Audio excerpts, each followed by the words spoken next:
Welcome to this video about space junk. Did you know that there are millions of pieces of debris floating around in space? This debris, also known as space junk, poses a serious threat to our future in space. In this video, we'll explore what space junk is, how it forms, and why it's a problem.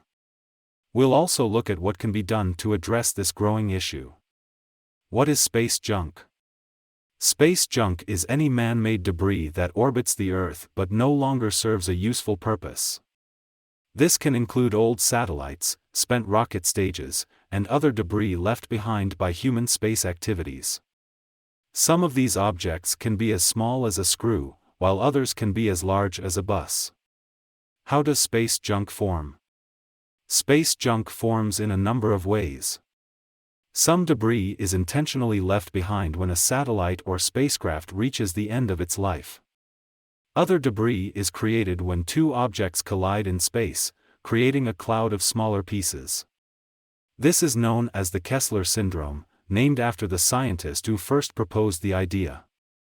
As the amount of space junk continues to grow, the risk of collisions and the creation of even more debris increases. Why is space junk a problem? Space junk is a problem for several reasons. First, it poses a risk to spacecraft and satellites in orbit. Even a small piece of debris traveling at high speeds can cause serious damage to a satellite or spacecraft. Lots and lots of damage. This can disrupt communication networks, navigation systems, and weather forecasting. Second, space junk also poses a threat to astronauts who are traveling in space. Finally, space junk can also fall to Earth, potentially causing damage or injury. You mean it just falls from What the can sky be done like about that? space junk? There are several strategies for dealing with space junk. One approach is to design satellites and spacecraft with built-in mechanisms to safely deorbit them at the end of their lives. Another approach is to actively remove space junk from orbit. This can be done using robotic systems that capture and remove debris, or by using lasers to vaporize small pieces of debris.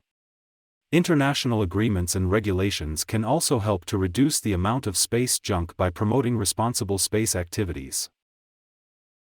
Okay, so we're On all in June agreement. 20, 2018, the space station deployed the NanoRacks Remove Debris satellite into space from outside the Japanese Kibo laboratory module. This technology demonstration was designed to explore using a 3D camera to map the location and speed of orbital debris or space junk.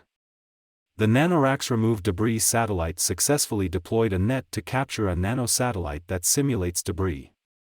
Collisions in space could have serious consequences to the space station and satellites, but research has shown that removing the largest debris significantly reduces the chance of collisions.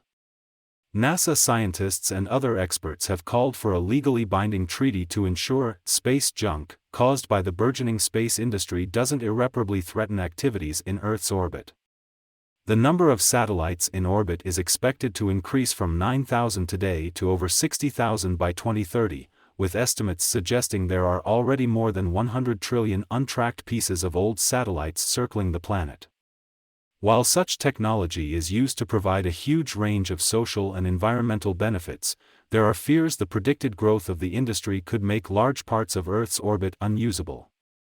The experts also believe that unless action is taken immediately, large parts of our planet's immediate surroundings risk the same fate as the high seas, where insubstantial governance has led to overfishing, habitat destruction, deep-sea mining exploration, and plastic pollution. Space junk is a growing problem that threatens our future in space.